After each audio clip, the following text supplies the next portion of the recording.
Oh, nice! Link's Awakening's finally out! Time for a vacation! Oh my god. So yeah, The Legend of Zelda Link's Awakening arrived on the Switch on September 20th.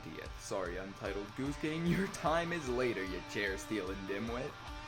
September 20th, conveniently the same day I had to leave for a 3-day family vacation to the almighty land of roller coasters and cheese fries. And despite it only being a 3-day trip with very little free time for me to play, I somehow racked up enough time to beat the game. Maybe it has something to do with me only collecting half the heart containers and only 8 of 50 secret seashells in the game. Anywho, I completed it, and it was certainly an interesting playthrough considering I never dove too far into the original. The game's advertised as a colorful, crazy cartridge of kooky characters and that core Zelda gameplay you just love. Needless to say, it certainly falls under that category. But not everything's perfect in this dreamland. So, how about we take an expanded look into The Legend of Zelda Link's Awakening for the Nintendo Switch. So while I was supposed to be spending time with my family on vacation, I was instead unraveling the mysteries of Koholint Island. And while these mysteries certainly weren't the most complex the series has to offer, we have to remember that this was a Game Boy game originally, and so I hadn't set the bar too high from the start. The story isn't exactly a gem, but it certainly can hit you in the feels, but only really at the ending. Link awakens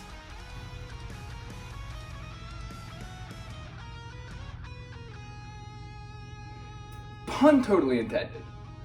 on Koholint Island or something like that, and is quickly kidnapped by some Daisy and Mario lookalikes, except they're actually just Marin and Terran and just really enjoy having strangers sleep in their bed.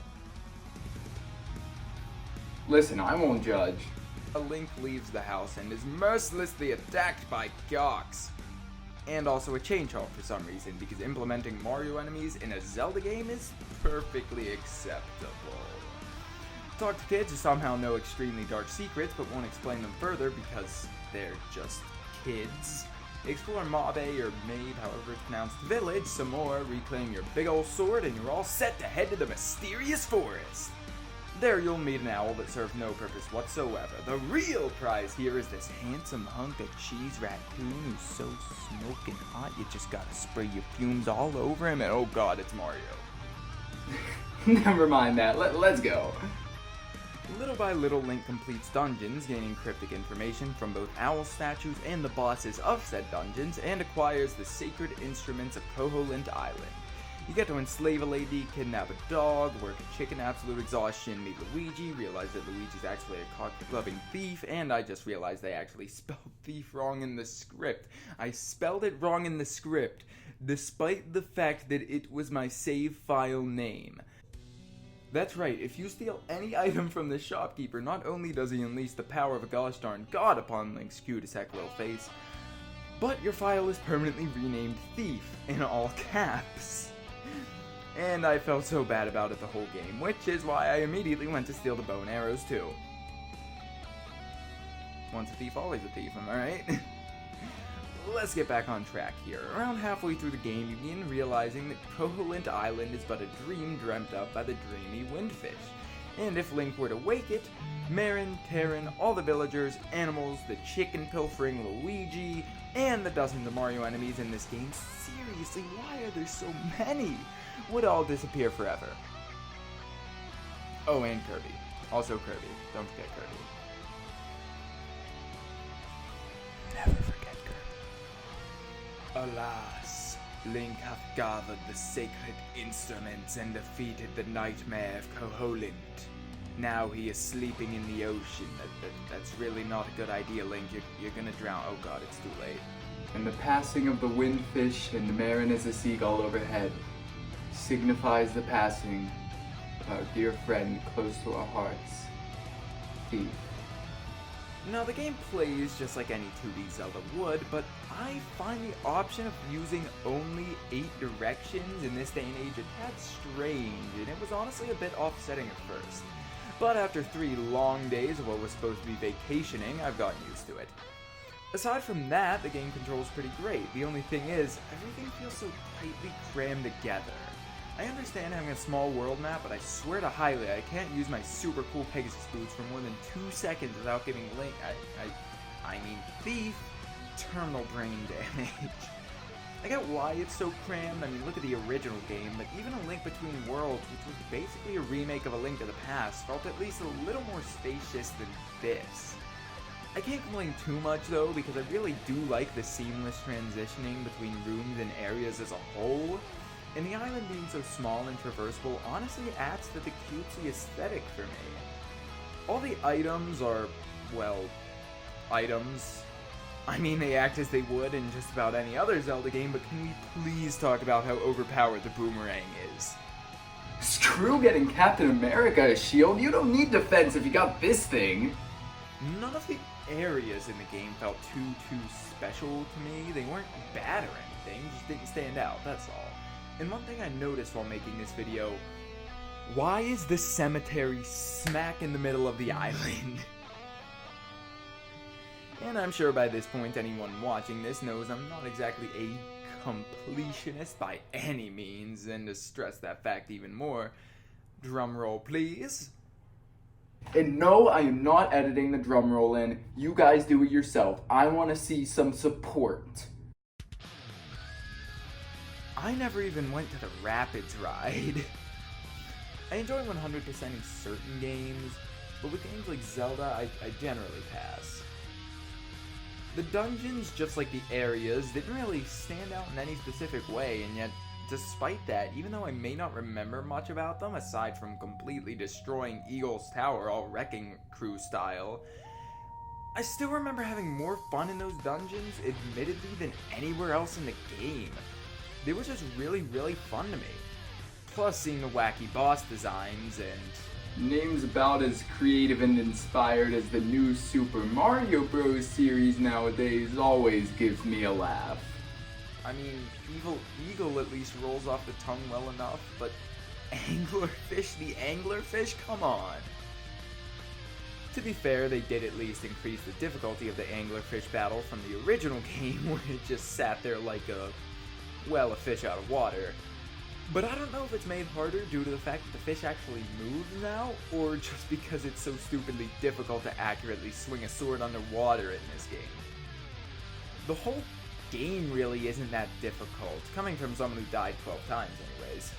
It did take a while for me to get used to it, but once I got around halfway through the game, I actually never died again until one of the last phases of the final boss. In fact, I found myself deliberately running into enemies carelessly just to get around the world that much faster. You really won't have any worries, and I only had 15 heart containers. One of which was collected by a stupid claw game, which is actually surprisingly accurate at being a stupid claw game. Really, this thing feels just as cheap as the real-life counterpart. One thing I'm seeing conflicting views on is the game's technical prowess. The game typically runs at 720p, occasionally going up slightly or down depending on the location Thief is currently exploring. Which I never found to be an issue, as the game looks absolutely stunning with or without it. The main thing the internet, as my old algebra teacher says, has their shorts in a bunch about, is the frame rate. This thing drops worse than Breath of the Wild in the Korok Forest, at least some people say. Well, actually, it does drop worse than Breath of the Wild in the Korok Forest.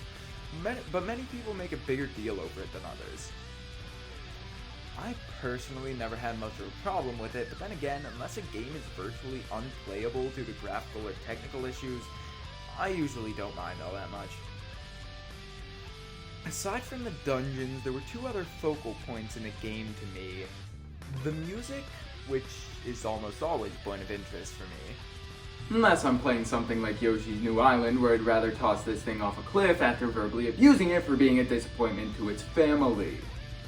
And on a lighter note, the menus and just how easily and quickly you could pull up the map, old memories, swap between items, all that.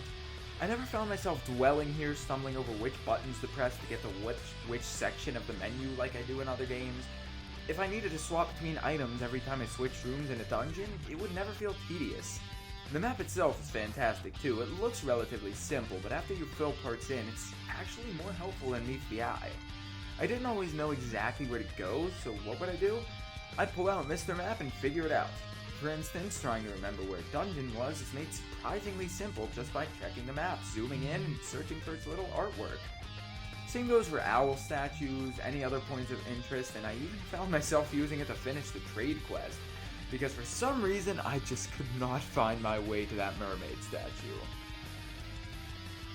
One final thing I'd like to touch upon is the chamber dungeons. I've never touched the chamber dungeons. Link's Awakening is a game full of charm. Right from the start it was a joy to me, and as with any other Zelda game, slowly discovering the world after obtaining new items to get further feels as satisfying as ever. The world of Koholint isn't a vast, expansive world like Twilight Princess, but its compact nature fits right in with the game's cute art style. Dungeons were great, although not the most memorable, and the music was either extremely upbeat or mysterious and dark. But no matter what it was trying to make the player feel, it succeeded while still retaining the cute, childish tone. The game isn't perfect, as no game is, but the frame drops in the god-awful crane game are easily overshadowed by the amazing feeling of speeding across this beautiful island without a care in the world, exploring fun dungeons, killing creative bosses with uncreative names, and collecting the instruments necessary to play the Ballad of the Windfish, which, for some reason, doesn't have the English lyrics anywhere. Why do I have to go to YouTube to listen to this, Nintendo?